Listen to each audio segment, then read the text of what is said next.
They say I killed an alpha. I didn't. And now, perfect.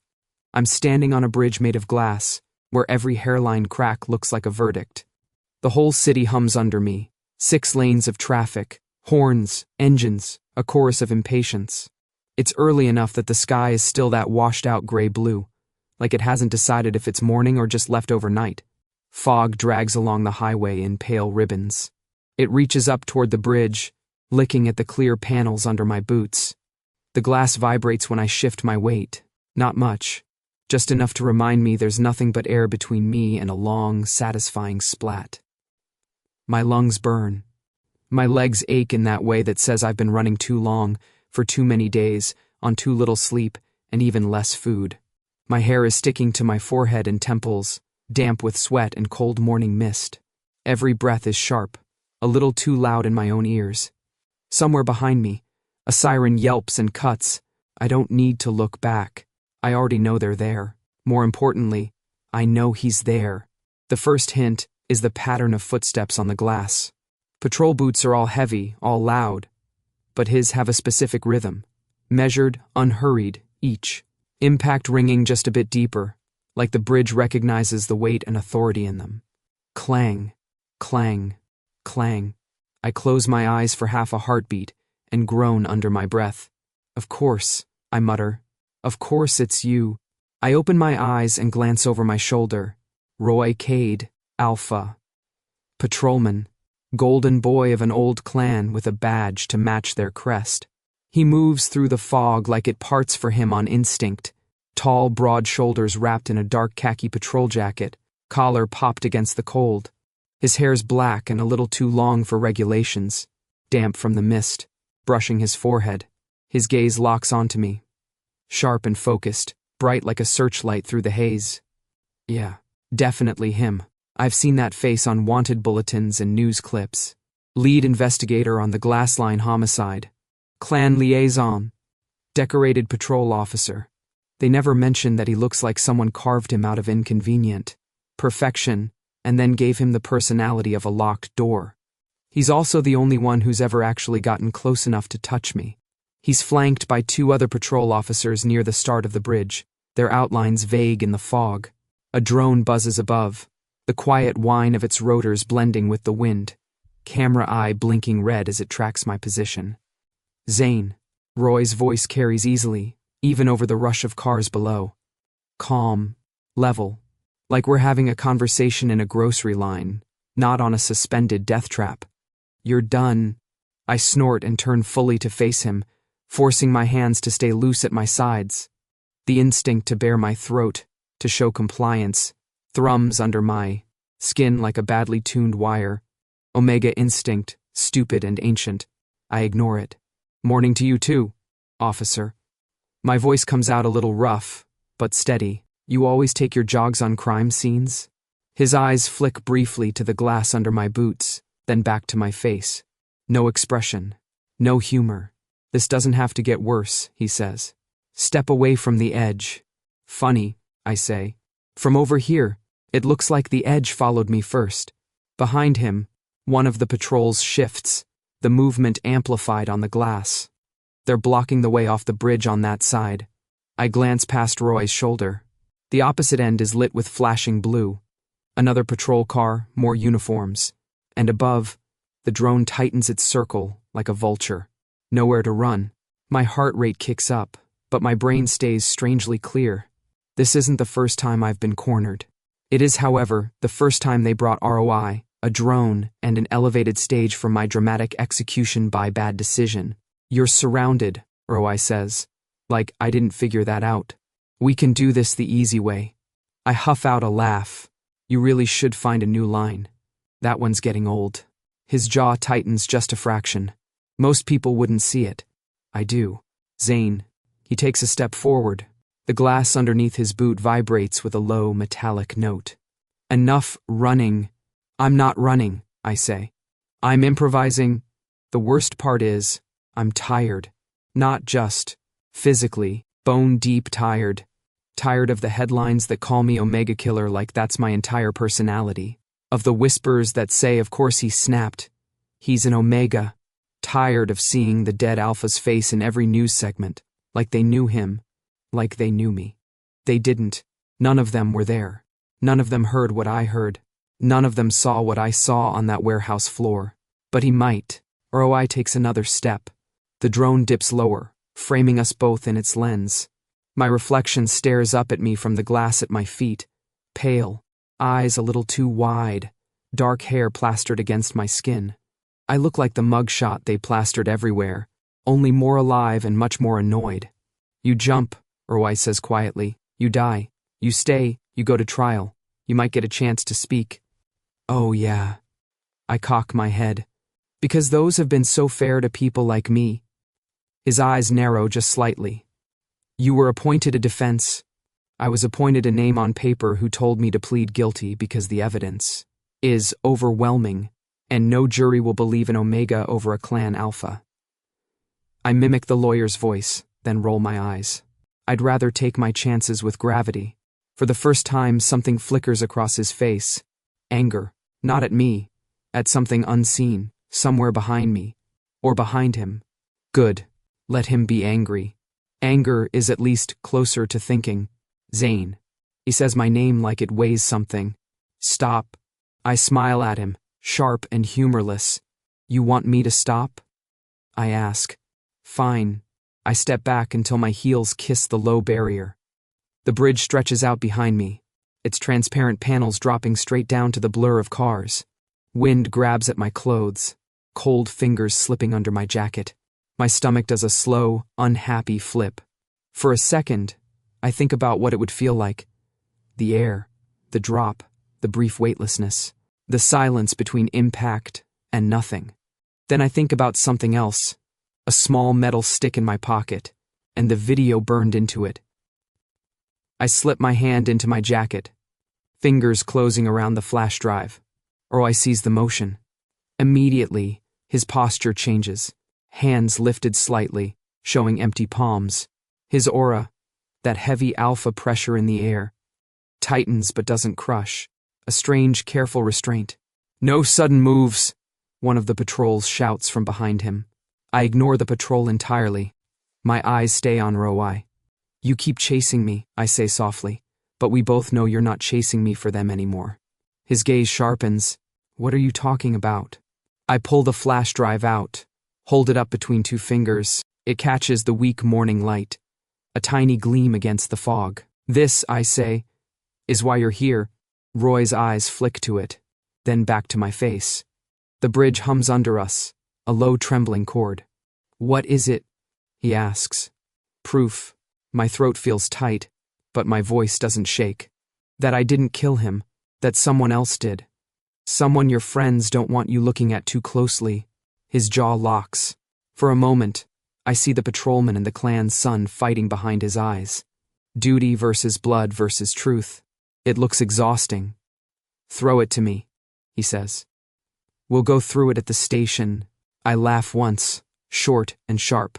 Right. So it can mysteriously disappear on the way? I tilt my head. No offense, Officer Cade, but I've seen what happens to evidence when clans get nervous. His gaze darkens. I'm not them. Maybe, I say. Maybe not. That's kind of the problem, isn't it? I don't know yet. We stare at each other across 10 yards of glass and fog and bad options. Then I make a choice. I push off the barrier and run. Not away from him, toward him. The patrol officers shout, their boots slamming against the bridge as they start forward. The drone zooms in with a high-pitched whine. Roy's eyes widen just enough to register surprise before he moves to intercept. He's fast. I knew he would be.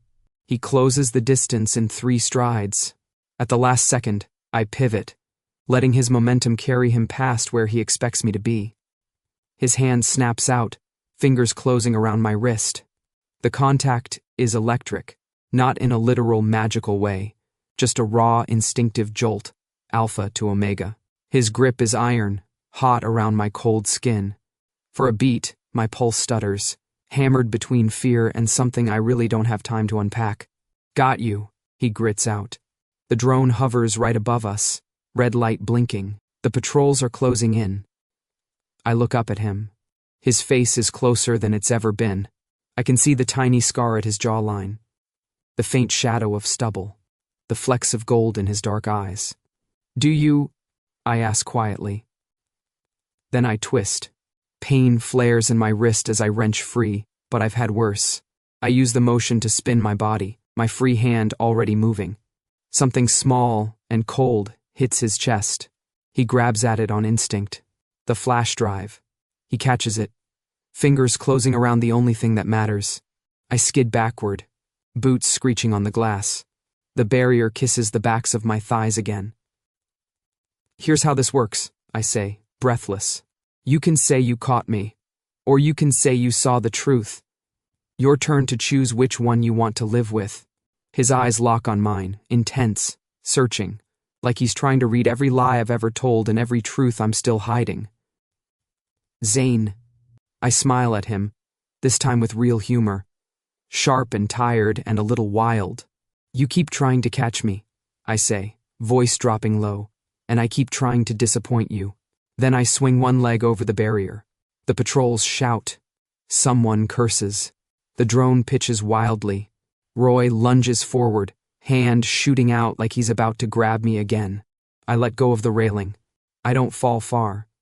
Just enough to drop onto the thin maintenance ledge, hidden under the bridge lip, my body flattening against cold metal. From the walkway above, with the fog thickening, I'm just gone. Cars roar beneath me like a river of steel. Above, I hear Roy's voice, sharp and furious, calling my name. The bridge vibrates with the rush of boots. I press my cheek against the freezing beam and grin into the dark. He has the drive. I still have my life. For the moment, that's enough. My apartment is quiet when I step inside. Not peaceful quiet, just the kind that settles when a place has given up expecting anyone to come home. I flick the light switch. One dim bulb buzzes in the corner of the ceiling. Humming like it's annoyed, I woke it up. The space is small, old wooden floors, clean but worn, and the faint smell of detergent that never quite fades. No decorations, no photos. The couch is the same one that came with the rental. My dresser is a plastic storage bin with 3 drawers shoved against the wall. It's the kind of place you keep when you don't plan on staying, but somehow, 3 years pass anyway. I shrug out of my patrol jacket and hang it on the single hook near the door. The weight leaves my shoulders, but the tension doesn't. The flash drive Zane threw at me sits in my palm, small, cold, and too light to hold the kind of damage it might do. I set it on the kitchen table next to my laptop. The table itself is a scarred piece of wood, with one uneven leg I keep steady by wedging a folded napkin underneath. My whole life sometimes feels like that table, functional, stable, but only if I don't lean on the wrong corner. I open the laptop. The screen lights up my face in the dark like an interrogation lamp. For a long moment, I just stare at the flash drive. I can still feel the warmth of Zane's wrist under my hand, the jolt of contact, the moment he twisted away, the clean, sharp defiance in his voice. When he said, "Choose what you want to live with." He shouldn't be able to get under my skin like this. I shouldn't let him, but I slide the flash drive in anyway. The laptop chimes. A folder appears. One video file. I click. The screen goes black for a breath. Then, a warehouse. Night. One of the industrial zones near the river. I recognize the layout immediately. I've been there a dozen times on calls. Flickering overhead lights cast long, broken shadows across the concrete floor. Voices echo. Male. Low. Confident. I lean closer. The camera angle is shaky, like it was filmed from someone's pocket. It catches glimpses. Boots, crates, the corner of a truck with its doors open. Then I hear something else. A strained exhale. A muffled noise. The camera tilts just enough to show him. Zane, on the floor, hands bound behind him. Blood on his lip. Eyes wide but furious, not helpless. Even in the grainy footage, that defiance is unmistakable. My stomach tightens. Another shadow steps into view. A tall alpha, shoulders broad, stance arrogant. He nudges Zane with the toe of his boot. "Make it look messy," a voice says from off-screen. He needs to go down for it. The clan won't question a guilty Omega. A laugh. A scoff. A rustle of movement. And then, a silhouette crosses the frame. Just a glimpse. Barely a second. But I freeze. The chain around the neck. The posture. Upright. Casual. A little too self-assured. The way he turns his head. Glancing over his shoulder like he owns the room. My breath catches before the thought fully forms. No, not him. The figure steps closer to the area of light, and for that fraction of a second, the low lamp catches the edges of his face. Not clear enough to show every feature, but enough. Enough to recognize my own blood. My brother. The video cuts abruptly.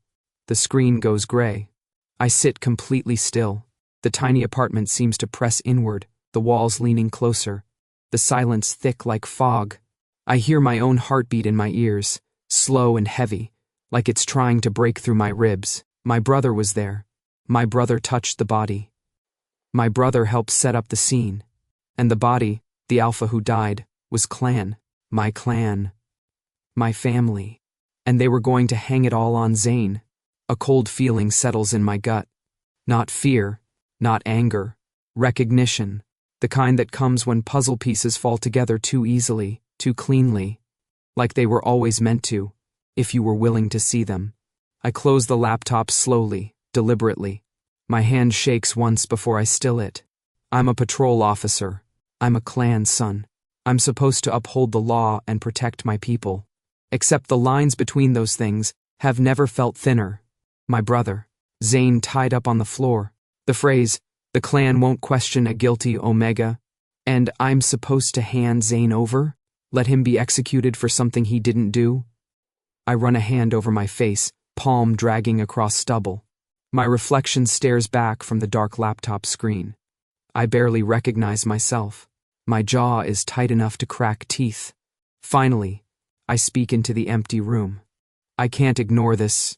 The words taste bitter, but true. I can't turn him in. A gust of wind rattles the loose window frame. The lamp flickers again. I push away from the table and walk toward the couch. But halfway there, my knees give a warning tremor. I sit down heavily, elbows on my knees, head bowed. In the back of my mind, a memory unspools. Uninvited. Zane's voice. Sharp, scared, trying to sound braver than he felt. "You keep trying to catch me, and I keep trying to disappoint you." For some reason, that line hits harder now. Eventually, I drift into a half-sleep, exhaustion pulling me under like a tide. But rest doesn't come easy. I dream of the glass bridge, only this time I'm the one standing at the edge. The cracks spiderweb outward under my feet, spreading fast, fracturing the world beneath me. Fog curls around my legs. Cold wind pushes at my back.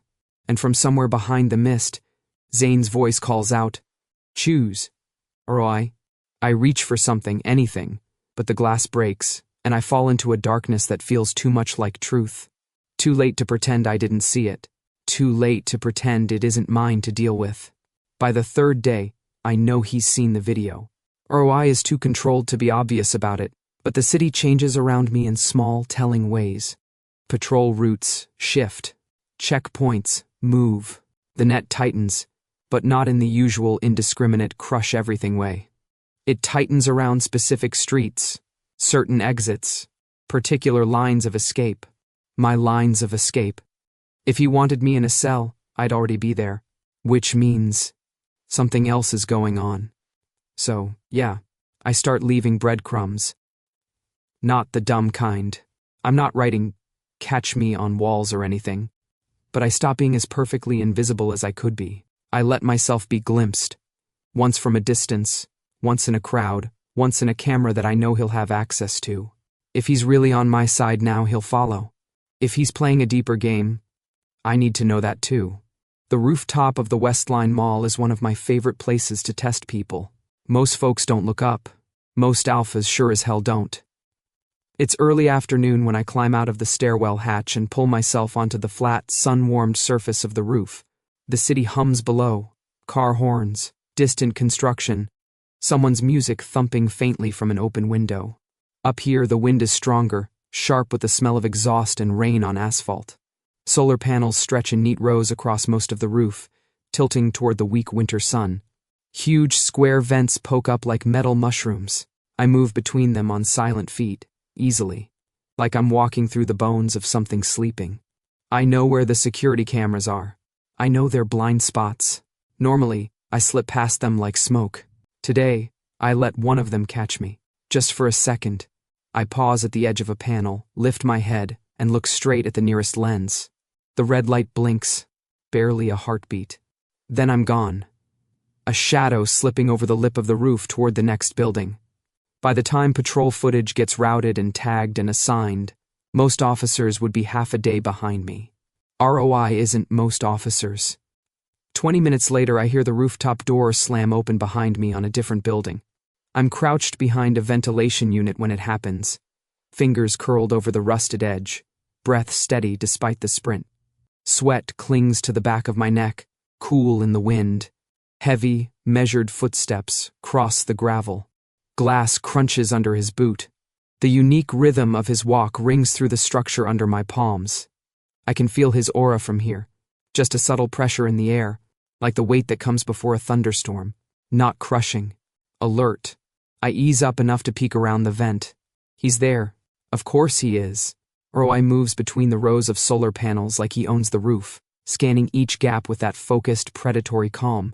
Patrol jacket unzipped, dark shirt underneath, hair pushed back with one impatient swipe like he got out here faster than he planned to. He looks tired, not physically, something behind the eyes. Good.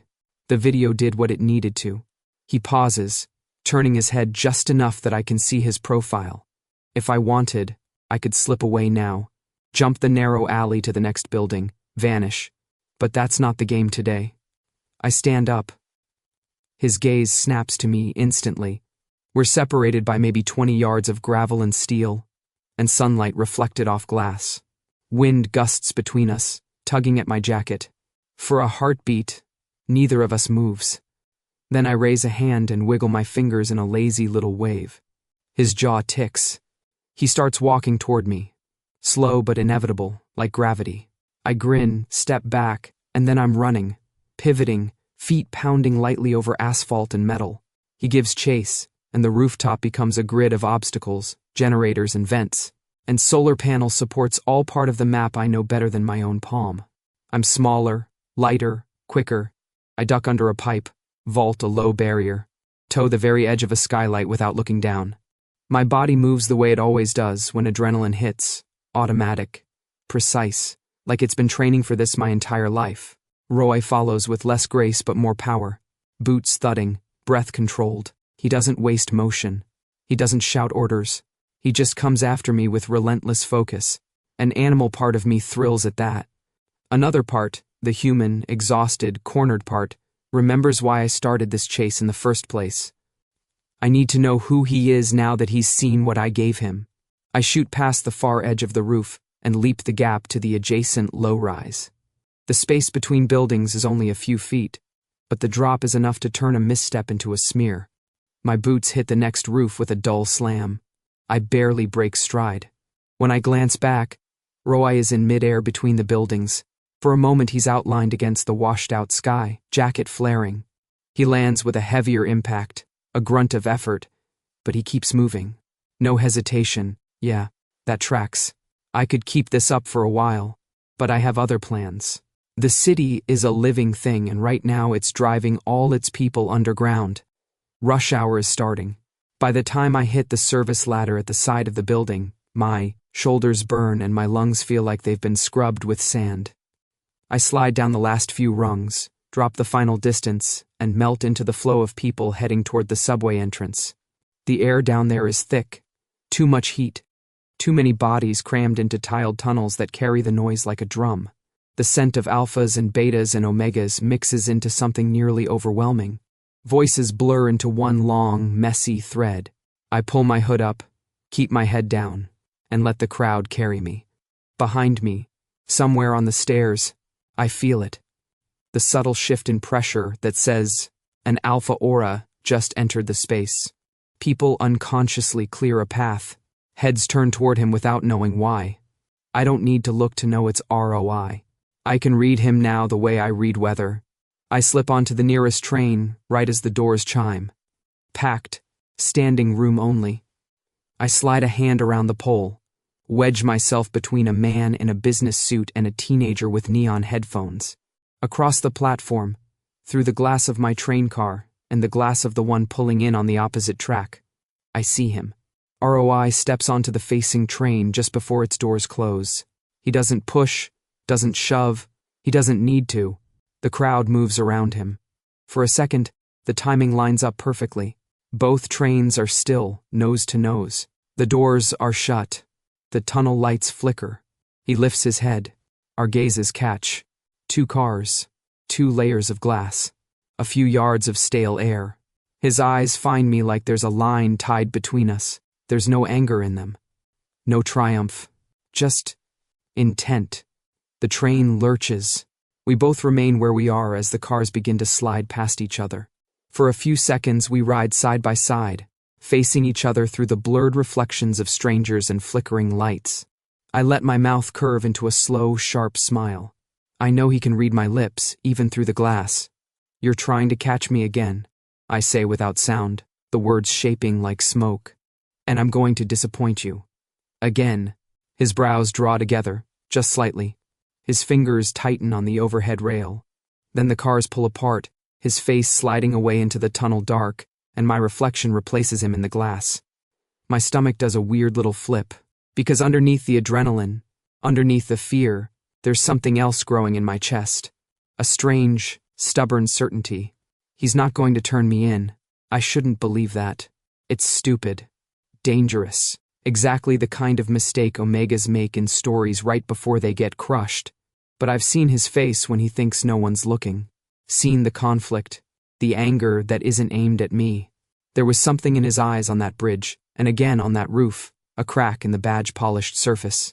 The train screeches into the next station. Doors hiss open. People shove and shuffle and drag their lives in and out. I slip out too. Up 2 flights of stairs. Lungs burning again as I hit the open air. The city up here is even louder now. Horns blare. Someone yells. A siren wails a few streets over. Traffic is a solid red and white river jammed in both directions. Perfect. I cut through a gap in the guardrail, hop over a low barrier, and find myself on the edge of a sea of stopped cars. Exhaust fumes hang heavy, but there's just enough breeze to keep me from choking. At the center of the gridlock is a city bus, bright orange and stubbornly immobile. Its roof is low enough. I take 3 running steps, launch myself up onto the hood of a parked sedan, and from there onto the bumper of the bus. Fingers catch the metal lip, muscles straining, and then I haul myself up onto the roof. Someone honks at me. Someone else swears. I pretend not to hear. Up here, the air is cooler. The noise somehow distant, even though it's all around me. I straighten, arms out slightly for balance, and walk along the roof like it's a stage. Out of the corner of my eye, I see him.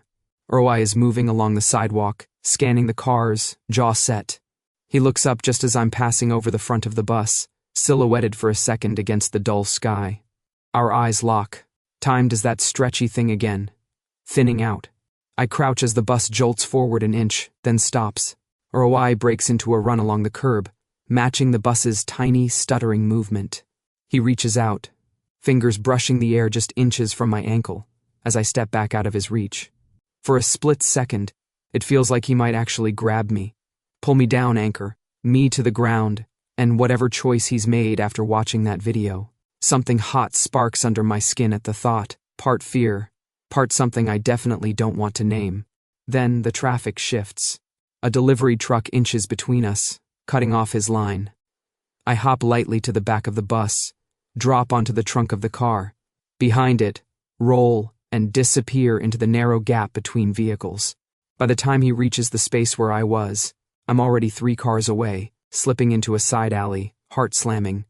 I press my back to the cool brick, suck in a breath, and let it out slowly. I'm still scared, still hunted, still one mistake away from a bullet or a set of cuffs. But I'm also louder than I used to be. Less careful. More seen. And somehow, Knowing he's the one on my trail makes it feel less like I'm running in circles and more like I'm drawing him into the same maze that trapped me. If he wants the truth, he's going to have to earn it, just like I did. Rain has a way of finding the places you don't want to be found. By the time I track Zane's trail to the industrial district, the storm has thickened into a relentless sheet of water that hits my jacket so hard it feels like gravel. The sky is a bruised gray, thunder muttering far away like it's annoyed to be involved. The warehouse he ducked into is half collapsed, windows smashed, metal, siding peeled back like someone took a giant can opener to it. The air smells like wet rust, oil, and old memories I'd rather not revisit. I step inside. The echo of my boots hits the empty space and rolls through the dark. Water leaks from a crack in the ceiling, falling in steady drips that splatter against the concrete with rhythmic finality. He's here. I can feel it. Not because of aura or instinct or anything mystical. Because Zane moves like a cornered animal, and this place is exactly the kind of den a hunted creature would choose. Tight, familiar with shadows, full of exits he thinks I won't notice. I walk slowly, not bothering to hide my steps. Zane, I call into the dim. Enough. There's a shuffle to my left, a scuff of rubber on concrete. I turn just as he darts from behind a stack of old pallets, sprinting toward an open gap in the wall. He's fast, faster than most omegas, faster than some alphas, but I'm already moving. I grab his arm. The momentum slams us both sideways into a metal support beam, with a clang that echoes like a gunshot. Zane twists, elbow sharp, trying to wriggle free. I brace, absorbing the impact with the kind of practiced reflex that comes from years of handling suspects who'd rather be anywhere but under my hands. He fights like he runs, quick, unpredictable, every move slippery with desperation. But I'm stronger, and I'm done letting him slip away. I pin him with one arm braced against the beam, my grip around his wrist firm but not crushing. Rain hammers the metal roof, the sound so loud it feels like 1,000 small explosions overhead. His chest rises and falls fast. His eyes, bright, sharp, defiant, lock onto mine with something that isn't fear but something sharper. Stop, I say. My voice is steady, low. Not a command. Not this time. Enough running. He scoffs, breathless. You say that like you're offering me a vacation.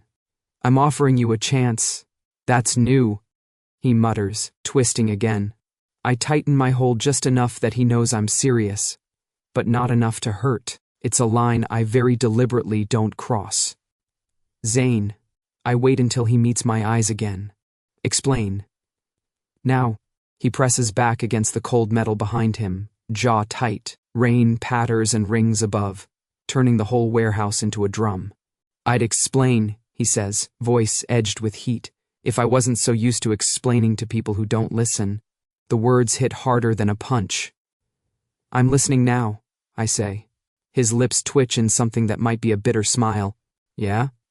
Only took almost dying twice, 3 rooftop sprints, and you almost tackling me through a skylight. You jumped, I remind him. You chased, because you ran. He rolls his eyes so hard it's a miracle they don't fall out. We're both soaked, winded, tense, standing so close our breath mixes in the cold air. And suddenly I'm aware, too aware, of the pulse at his throat. The heat of him under my grip. The way his aura trembles but doesn't shrink. He's not bowing to me, not breaking, just standing his ground. Something in my chest pulls tight. He senses it. Of course he does. He goes still, not scared, not nervous, just watchful. I release his wrist slowly. He doesn't bolt. That alone feels like its own kind of trust. Talk, I say quietly. He draws a shaky breath, glances toward the gaping hole in the warehouse wall like he's calculating whether to run anyway. Then he looks back at me, and I see the decision land behind his eyes. Fine, he'll risk it. He steps away from the beam, arms wrapping around himself to ward off the cold. It wasn't supposed to happen that night, he says. I wasn't even meant to be there. I heard them talking from the stairwell. I recognized voices. I knew someone was going to get hurt. His throat bobs. When I tried to intervene, they jumped me, tied me up. I heard everything from the floor. Every word. Who was there? I ask. He swallows. 3 alphas. One I didn't know, one I'd seen around the docks, and one. His gaze flicks up to study my reaction. One from your clan. The muscle in my jaw jumps. My clan is large. Yeah, he says softly.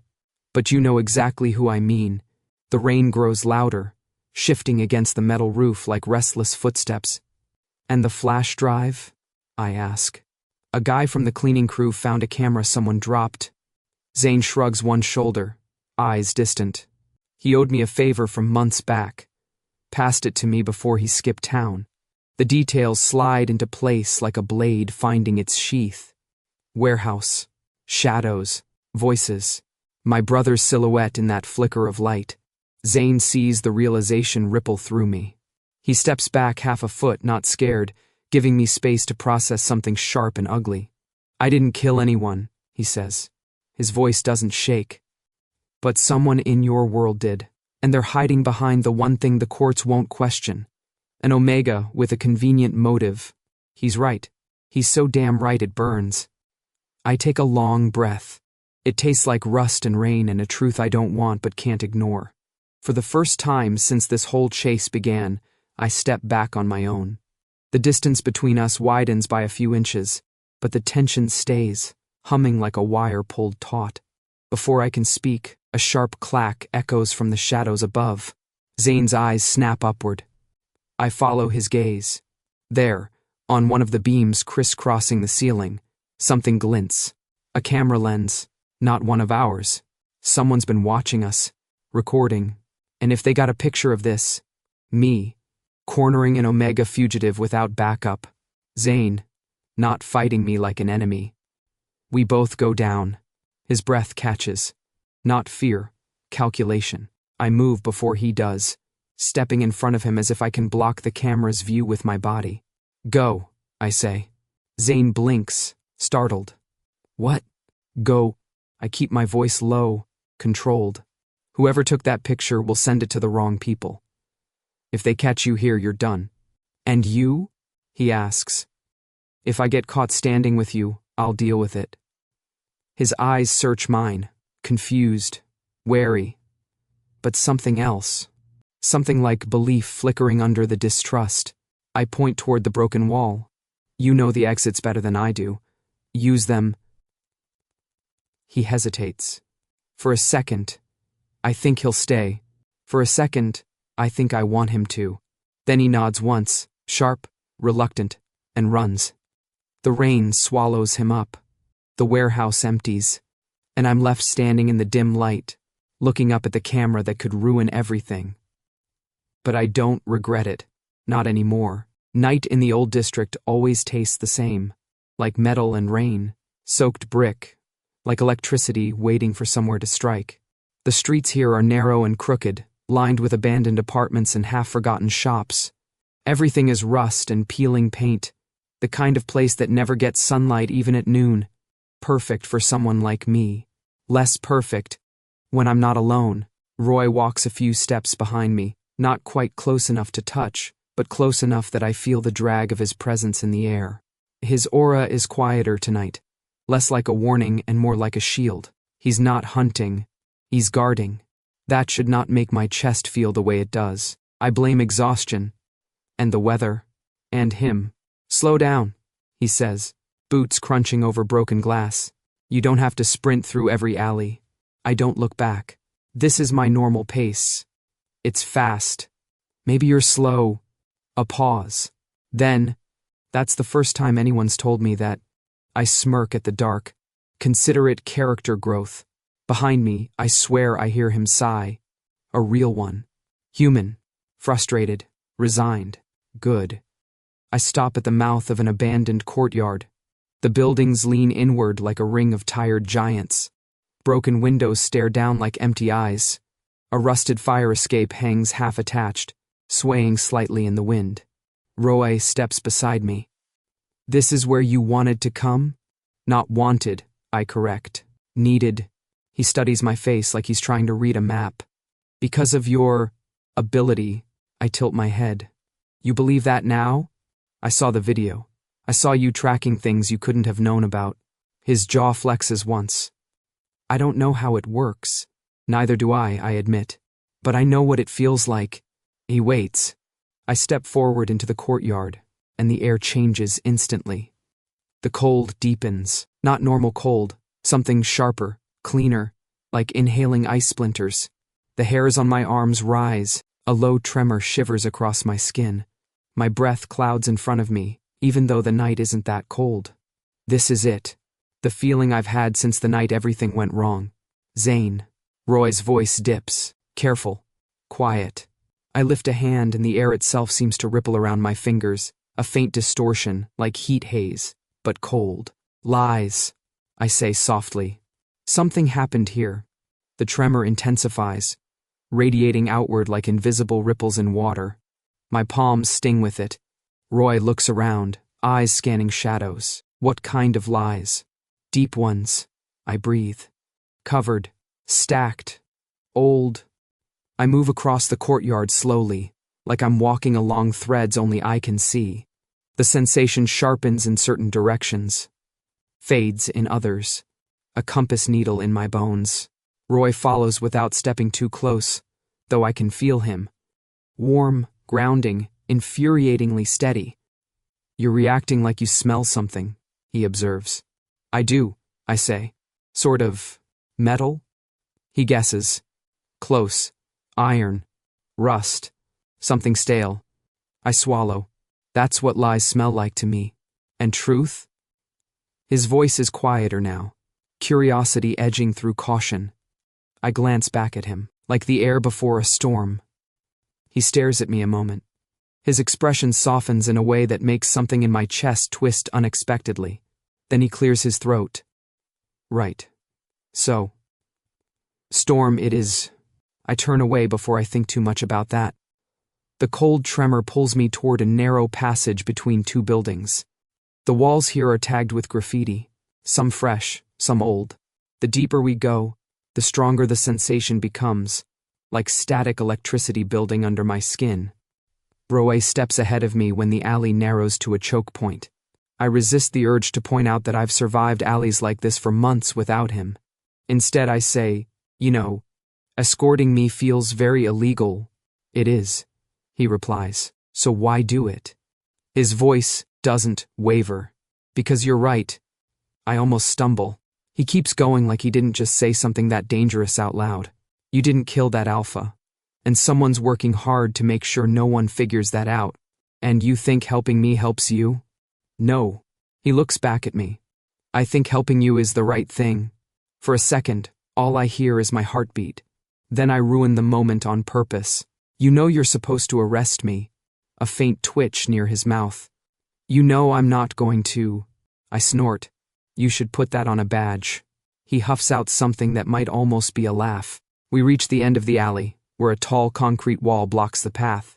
A symbol is carved into the center, a stylized crest, sharp lines forming a rising sun and two crossed spears. A clan barrier. My stomach drops. You didn't say it was this close to... It wasn't, Roi says, stepping forward. Not until now. The crest glows faintly when he approaches, like it recognizes him. He lifts a hand and lays his palm flat against the cold stone. Light bursts outward in a sudden, blinding flash. I jerk back instinctively, breath catching. The impact of the aura hits me a second later. Powerful, heavy, a wave of alpha energy so old and dense it buzzes in my bones. My knees nearly buckle. Roi turns fast, one hand reaching out to steady me. Zane. I'm fine, I hiss. Even though I'm absolutely not fine. You could warn a guy before blasting ancient clan magic in his face. It's not magic. Pause. Exactly. The wall trembles. Then a seam splits down the center, stone grinding as two slabs slide aside just enough for a person to slip through. A smell rushes out, cleaner air, cooler, touched with something faintly metallic. Not a lie this time. But behind it, the tremor in my skin spikes into something sharper. A dirty trail of cold pulses outward from inside the passage. Heavier, thicker, wrong. I step forward despite Roy's hand still hovering near me like he's ready to catch me if I fall. This is it, I whisper. This is where the lie went. Roi stiffens. Zane, where does it lead? I don't answer immediately. I move closer to the opening, letting the cold guide me like a rope. The sensation spikes so sharply I gasp. Roi steps in front of me. Zane. I look up at him. His face is drawn tight. His eyes, usually unreadable, are suddenly bare, because we both know where this barrier leads, to his clan's inner residential grounds, and deeper than that, to his house. I swallow hard. Roi. He exhales, slow and pained. Say it. The trail goes inside, I say. My voice is barely a whisper. Someone from your home carried a lie out of that warehouse, and they brought it here. For a long, heavy moment, the only sound is rain dripping from the roofs above.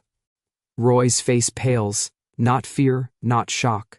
Recognition, confirmation, a truth he'd hoped he imagined. His shoulders rise and fall once. Then he nods. Not to me, to himself. Then we follow it, he says quietly, and for the first time since this nightmare began, I realize he's not just walking beside me. He's choosing the same path. The clan residence looms over the old district like a stone spine, tall, gray, rigid, a monument built for permanence. It's nothing like my apartment, nothing like the world I actually live in.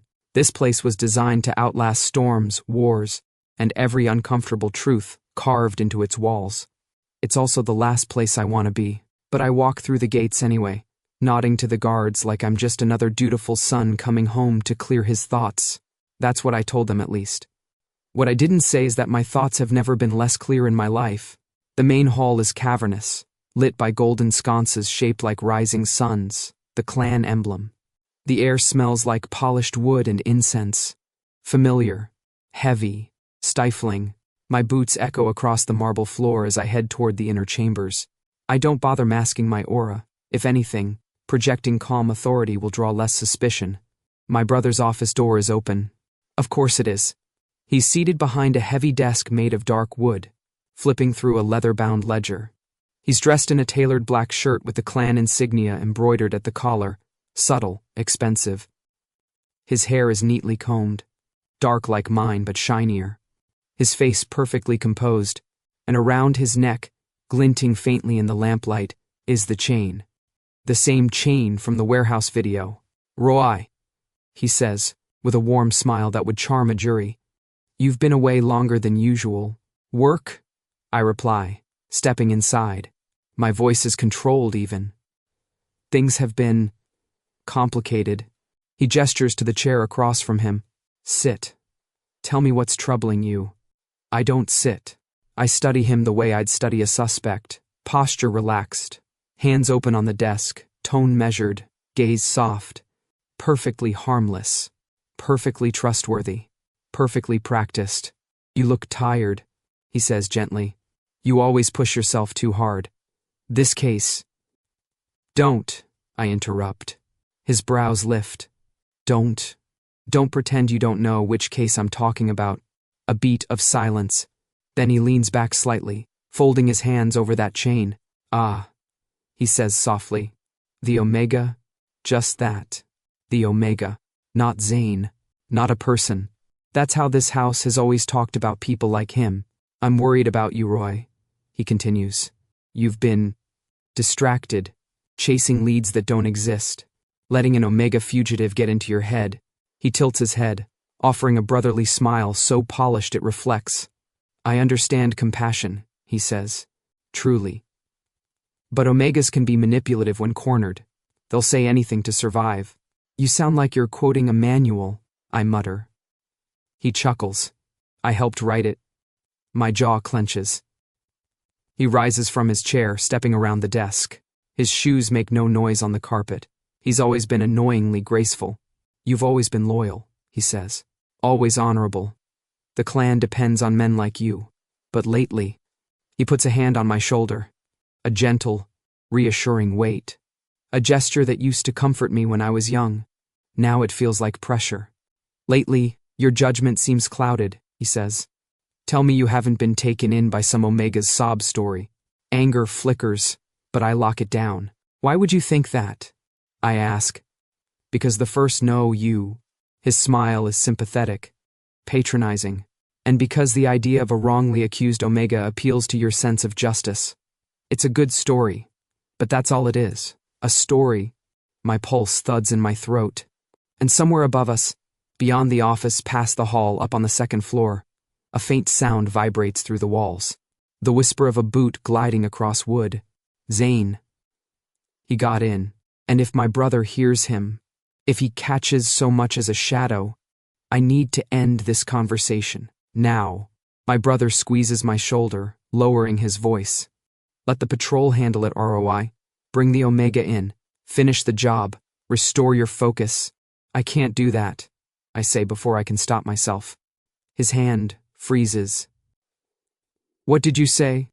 My heartbeat pounds, but I look him in the eye. I can't arrest someone I'm not convinced is guilty. A slow inhale. His face doesn't change, but something sharp slides behind his eyes. You doubt the evidence? He asks quietly. I doubt the story we were given. You doubt me. He doesn't ask it like a question. He says it like a weapon. Footsteps sound above again, so faint even I almost miss them, but my brother's head tilts slightly. No, he heard.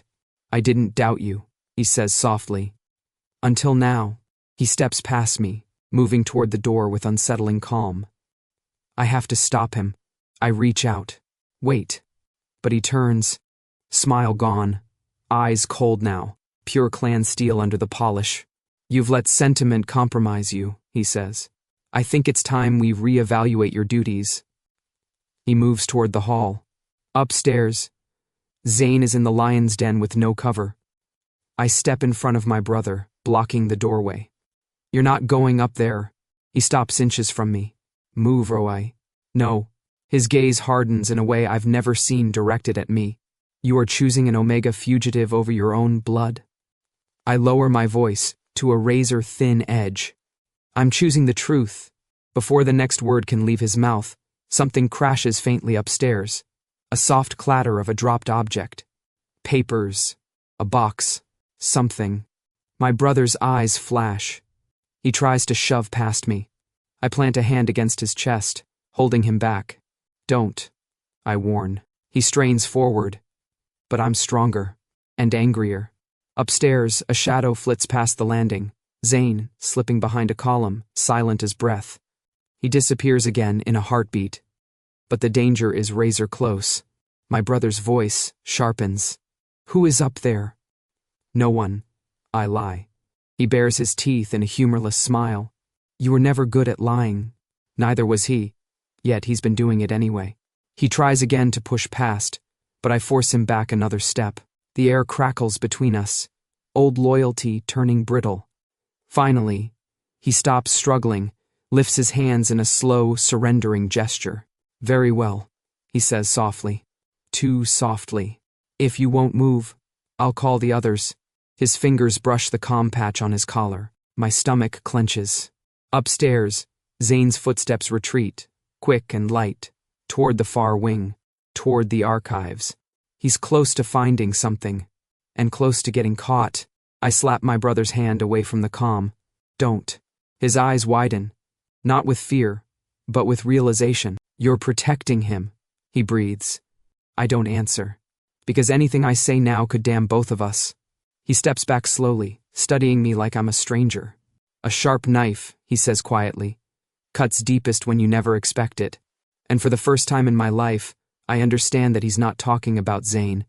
He's talking about me, and he intends to cut back. By the time we slip out of the clan residence, the night has thickened into something dense and cold.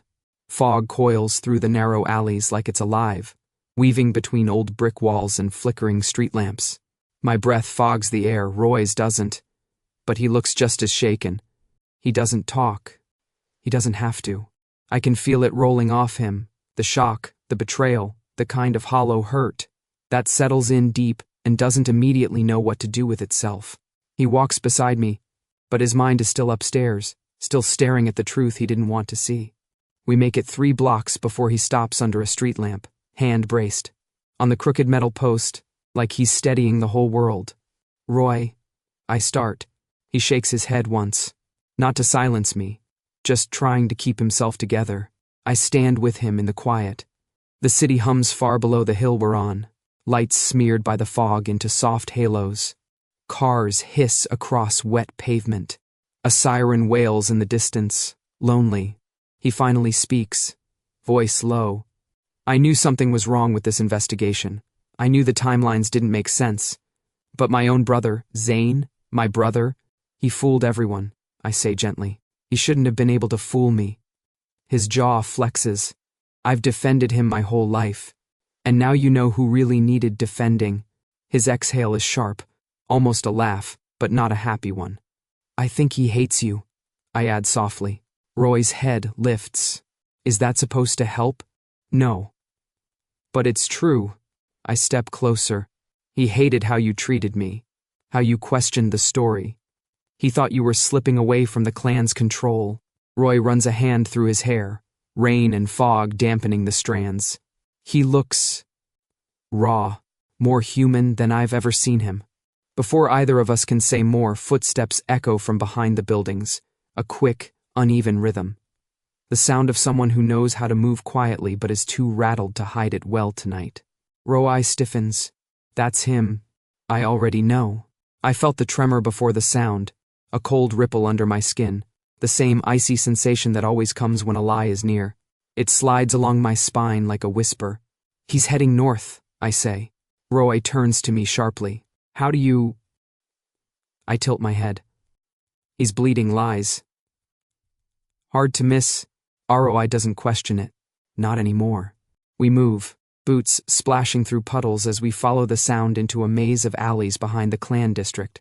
The buildings back here are old, some abandoned, some converted into storage spaces years ago. Rusted pipes line the walls like veins, dripping steady trickles into the shadows. Up ahead, a figure darts around a corner. Roy's brother, the perfect heir, the shining example, the one who never raised his voice but always got his way. Now he's running like a man trying to escape his own shadow. Stop! Roi calls out, but even he doesn't expect obedience. His brother doesn't stop, doesn't even look back. Roi lunges after him, fast, powerful, but the fog eats distance like hungry air. I sprint beside him, breathing hard, feeling the cold tension in the night tighten into a thread pulling me forward. We turn into a long corridor formed by two abandoned factories. The walls rise high, blotting out most of the sky. The air here is colder, sharper, filled with echoes. His brother is halfway down the stretch when the tremor spikes again. Lies everywhere. Old lies, new lies. They vibrate, cold and electric, flickering across my senses like static. I grab Roy's arm and pull him to a stop. Zane, don't chase him straight, I hiss. He knows this place. He's trying to circle around the back exit. Roy's eyes flare with understanding. Where do we cut him off? I close my eyes for half a second. The cold threads through the air in one direction, left, toward a narrow service path hidden between crumbling brick and a rusted dumpster. There, I say. We dart into the path. The moment we turn the corner, the air drops 10 degrees. My breath turns to mist. The tremor becomes a roar under my skin. I know what this means. Lies live here. We burst out into a wider alley just as a figure sprints toward the far fence. The brother, silhouetted by city lights.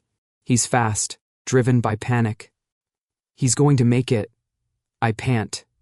No, Roi says quietly. He won't. He pushes forward, muscles coiling, aura sharpening around him like a blade. I feel something shift in the air. Resolve. Pain. Duty. His brother reaches the fence, grabs the top rail, starts to climb. Enough. Roy's voice cracks through the fog like a thunderclap. His brother freezes on instinct alone, old pack dynamics tightening around him like chains. Slowly, he looks back. For the first time, his mask slips. Fear. Resentment. Something darker. You shouldn't have followed me, he says. His voice is tight, strained. You should have stayed the obedient son. I was, Roi says. stepping closer. But you weren't the brother I thought you were. His brother's expression twists. I did what had to be done. By framing an innocent man? Roi snaps. He saw too much. His brother gestures wildly at me. He saw us at the warehouse. He heard the argument. If he talked, so you plan to kill him? Better one Omega than a fractured clan. It clicks then. The real motive. He didn't kill the Alpha out of malice.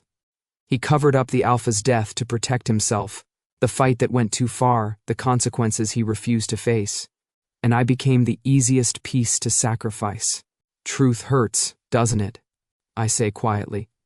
His brother's eyes flash toward me, full of venom. You should have stayed tied on that floor.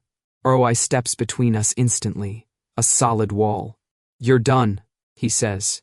His brother snarls and makes a split-second decision, run again.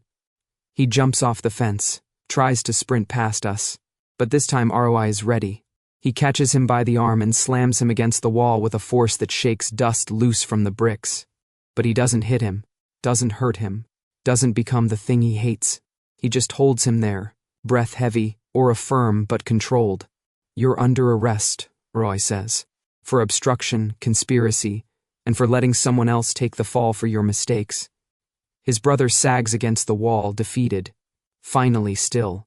Fog swirls around us, cold and quiet. The lies stop vibrating. The air eases. Roi looks back at me. Not the patrol officer, not the clan son, just Roi. We're done running, he says. And for the first time since the warehouse, I believe it. The glass bridge looks different in the morning. Maybe it's the way the pink clouds catch on its surface, spreading. Soft color over the panels like someone painted hope across the sky. Maybe it's the after-rain shine, or the way the city hums below in a calmer rhythm than usual. Or maybe it's me. I walk to the center, hands in my pockets, listening to the muted thrum of cars beneath the transparent floor. Last time I stood here, the glass felt like a threat, like it was waiting to crack, send me plunging into everything I was trying to escape. Now it feels steady, solid, a path instead of a trap. It's been 48 hours since Roi arrested his brother. 48 hours since the truth spilled into the light, messy and loud, unraveling months of lies in a single night. The investigation turned fast. The patrol cleared my name publicly. The chief apologized, awkwardly. Even the clan elders gave a formal statement admitting grave errors in judgment, which is the closest they'll ever come to saying we were wrong. I'm no longer a fugitive. I'm free. So why does my chest still feel like something's waiting? A breeze sweeps across the bridge, cool and clean. I close my eyes and inhale, the scent of rain, metal, morning light, footsteps behind me. Slow, familiar. I don't turn right away. I let him come closer, let his presence settle into the space behind me like a warm shadow. Thought you might be here, Roi says. His voice is softer than usual, not because he's uncertain, just calm, like the storm inside him finally broke and left something clear behind. I glance over my shoulder. He looks different, not in the obvious ways. Same dark hair, same steady gaze, same impossibly grounded stance. But his shoulders are lighter. His jaw unclenched, his aura settled, no longer something I have to brace against. Peace suits him. It's a little unfair how good it looks on him. You done with your fan club of apologizing officers? I ask. He makes a quiet sound, almost a laugh. I escaped. Impressive. They nearly handcuffed me just to make their apology stick. He steps beside me, leaning both hands on the railing as he looks out over the city. For a few seconds we stand there in comfortable silence, something I never thought we'd share. Then he looks at me, eyes warm. You came back here, he says. To this bridge. I wanted to see it again, I admit, without thinking I was going to die on it. How does it feel? I tap the glass with the toe of my boot. Less murdery. He huffs out a real laugh this time, low and honest. The sound does something inconvenient to my insides. I shrug, keeping my tone light. So, you tracking me for official reasons now? Habit you can't break? His gaze drifts over my face, steady, searching, warm. If I wanted to catch you, he says, I'd have done it already. That sounds like a challenge. It's not. Oh, it's a choice. Something in my chest stutters. I lean my elbows on the rail and tilt my head toward him, lifting an eyebrow. So, tell me, Officer Cade. His eyes narrow just slightly, amused. You trying to catch me again? Roi doesn't hesitate. Not for a breath. Not for a heartbeat. No, he says quietly. Not anymore. Now I only catch you if you want to be caught. The words are simple, but they hit like sunlight. My throat tightens unexpectedly. That so? He nods once. Slow, sure. Yeah, that's so. A pause stretches between us. Soft, full, warm in a way that makes the morning air feel brighter. Then he reaches out, hesitating just long enough for me to nod before his fingers brush mine. Not a grab, not a claim, just a touch. Steady, warm, grounding. I turn my hand and let our fingers tangle lightly together. Not a kiss, not a dramatic declaration, just two people standing on a glass bridge that once terrified me, breathing the same clean morning air, letting something new and fragile take shape between us. No lies, no fear, no running. For the first time in a long time, I'm not looking for an exit. And for the first time, he isn't chasing. He's simply here with me.